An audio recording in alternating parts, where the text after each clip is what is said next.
Do you know, I've always been an exceptionally good liar. I'm not sure why I've always been able to outsmart everyone. I mean, charm is a dangerous trait, just like beauty. Two things that it took me quite some time to understand their worth. So you never trust anyone. That's what I decided when I was 5. There's this little girl in me that fights like an untrained pit bull, who always wants to please and knows exactly what she needs to do in order to get what she wants. And she's very endearing with her earnest vulnerability and believing her own lies, but she's stuck inside of me, never able to get free, quick on her feet and sharp to rise. I don't see anyone for long. It's difficult for me. Intimacy is hard. And well, because of this, my intentions always seem to be misinterpreted as agenda. Agenda for what? To feel safe, to not be misunderstood, to be seen, really seen. I mean, and yet that seems to be what I'm most afraid of. It's a tricky beast.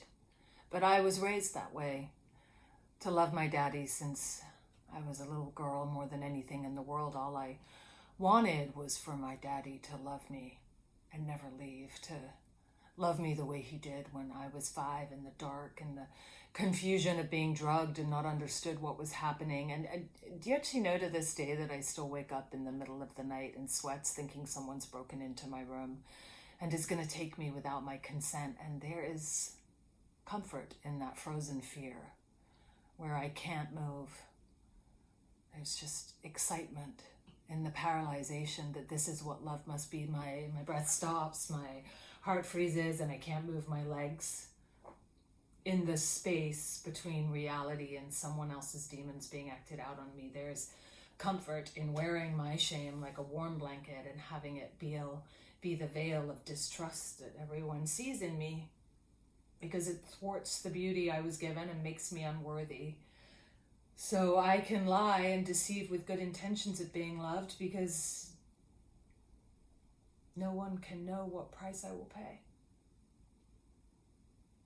So are you going to be the man that finally loves me?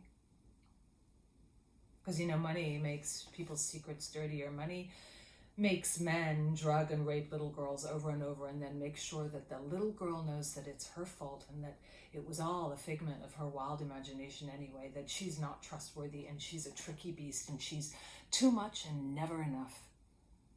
Money makes lying more complicated than the average Joe. You just wouldn't understand that there's something about you, JJ Jake. Makes my manipulations feel useful. It gives my fear fuel to be alive. Where I just start to creep out and I don't feel quite so small. I could love you. And not the type of love that consumes you, but you'll never want me. I'm not clean. I'm not worthy of your truth and simple humanity because, well, there's a monster in me that no one will ever love.